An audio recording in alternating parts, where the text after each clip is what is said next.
Under the bright lights of Los Angeles, the Staples Center trembled with anticipation as two proud sons of Mexico prepared to share the same ring, not as brothers of the same flag, but as rivals in pursuit of honor and greatness.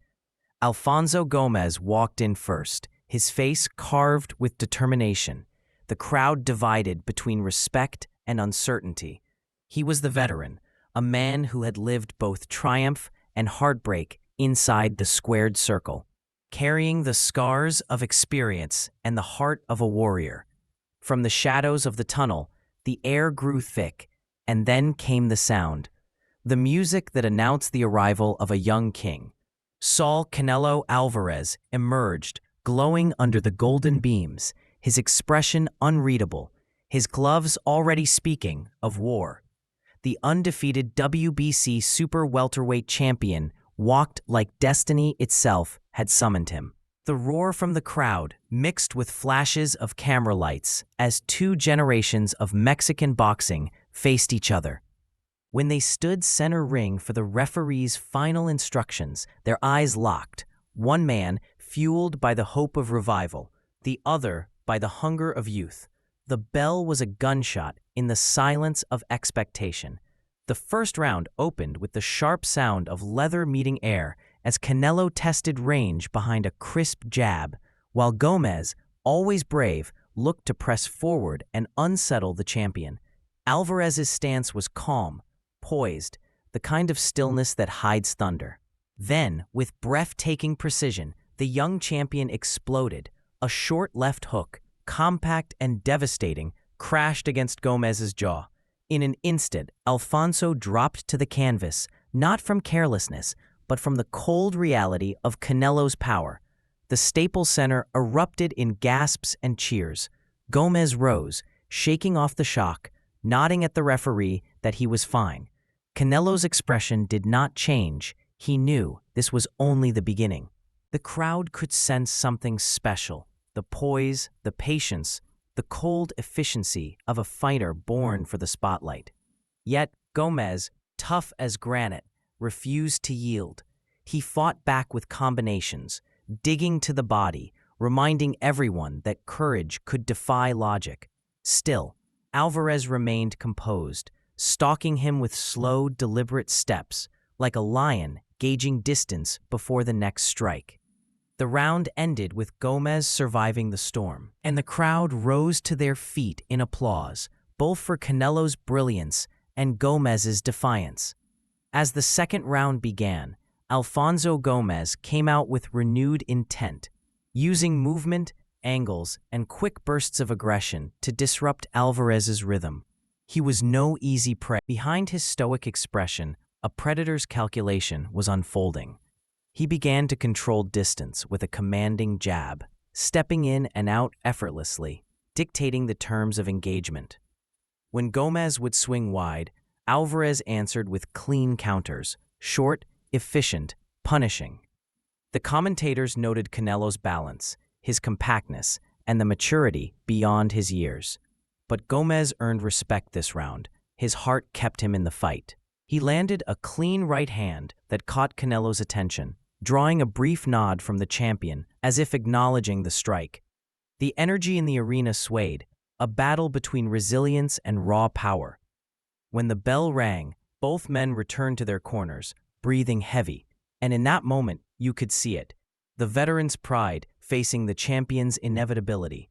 Round after round, the fight began to settle into rhythm. Gomez pushing forward, Canelo countering with accuracy that bordered on surgical.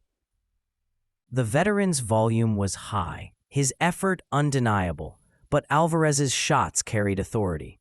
Each right hand from Canelo sounded like a hammer against stone, echoing through the Staples Center. Gomez refused to fade. He threw in combinations, trying to overwhelm the younger man. But Álvarez's defense was polished, his upper body movement subtle and fluid.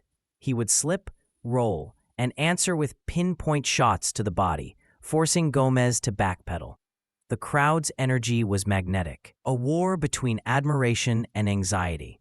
The commentators marveled at Gomez's bravery, but warned that his risk was mounting. Every time Canelo planted his feet, danger followed. Late in the round, Alvarez began digging hooks into the ribs of Gomez, breaking him down. It was clear to everyone watching that this was no ordinary fight. It was a test of heart against destiny. By the middle rounds, Gomez's plan had become clear: volume, movement, and bravery. But Canelo's precision began to dismantle that plan. Every jab from Alvarez snapped Gomez's head back. Every hook to the body stole a piece of his energy. Still, Alfonso refused to retreat. He fired back in flurries, trying to make it ugly, hoping to find the one opening that could change everything. The crowd roared for both men, for the young lion and the veteran, refusing to bow. The commentators praised Gomez's strategy, noting his clever use of footwork, but also his vulnerability. Canelo, reading patterns like a chess master, started timing him perfectly. When Gomez dipped, Canelo's uppercut followed. When Gomez stepped left, a right cross greeted him. Slowly, methodically, the young champion took control. He was no longer fighting Gomez. He was dissecting him. By the end of the fourth, the difference in power, timing, and composure was undeniable. Yet, to Gomez's eternal credit, he kept coming forward, fists raised, pride unbroken. The Staples Center buzzed with admiration. This was not just a fight. It was the story of two warriors, one fighting for validation, the other for legacy. As the fifth round began, Canelo's corner urged him to stay patient, to trust the process, and to not rush the finish. Alvarez nodded, breathing through his nose, calm as ever.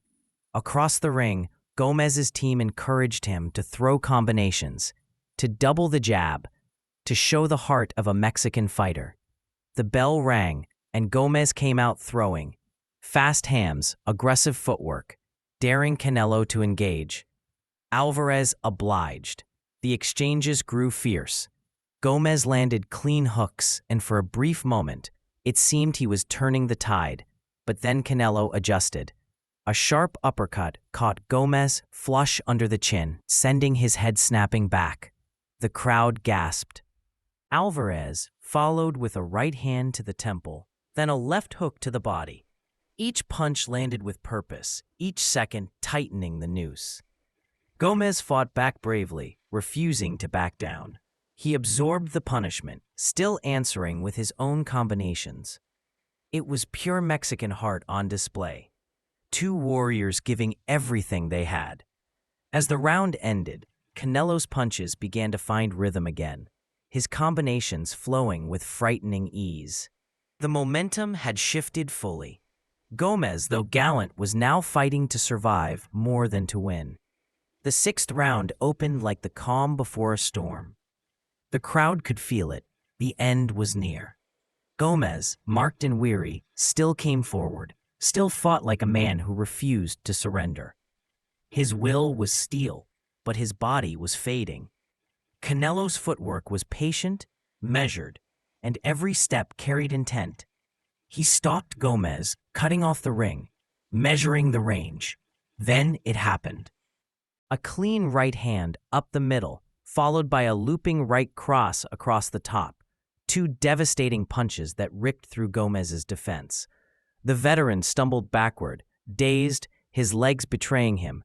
Canelo saw his moment. He unleashed a flurry, precise, brutal, unrelenting. Gomez covered up, trying to weather the storm, but the referee, seeing the danger, stepped in and waved it off. Just like that, it was over. The crowd erupted, some in joy, some in protest, all in awe. Alfonso Gomez wasn't out cold, but he was finished. Canelo Alvarez had done it again. Another statement, another chapter written in his rise toward greatness. The bell tolled, and the young champion raised his gloves, emotionless yet commanding, like a monarch in his element. As the referee held Alvarez's wrist high, the announcer's voice echoed through the Staples Center. Ladies and gentlemen, from Los Angeles, California, by way of Mexico, your winner by knockout victory, and still the undefeated WBC Super Welterweight champion of the world, Saúl Canelo Álvarez. The arena erupted, red, green, and white flags waving proudly. Canelo stood at the center of it all, the roar of thousands wrapping around him like an anthem. Gomez, battered but unbroken, nodded in respect before embracing the champion. There was no shame in his performance. He had fought with heart, with dignity, with courage that stirred the crowd's soul. For Canelo, it was more than victory. It was validation. At just 21, he had proven himself again under the brightest lights, not just as a power puncher, but as a complete fighter, composed, intelligent, lethal. The Mexican fans chanted his name, the sound rolling like thunder across the arena. Canelo smiled briefly, then bowed his head, understanding that greatness is not claimed in words, but earned in battle. In the aftermath, as the lights dimmed and the cameras flashed, two stories stood side by side: the young champion's ascent and the veteran's unyielding pride. Alfonso Gomez had entered the ring seeking redemption, and though he left defeated, he left with the crowd's respect. His courage reminded the world that Mexican boxing is not just about power, but about heart, the refusal to quit, even when the odds are crushing.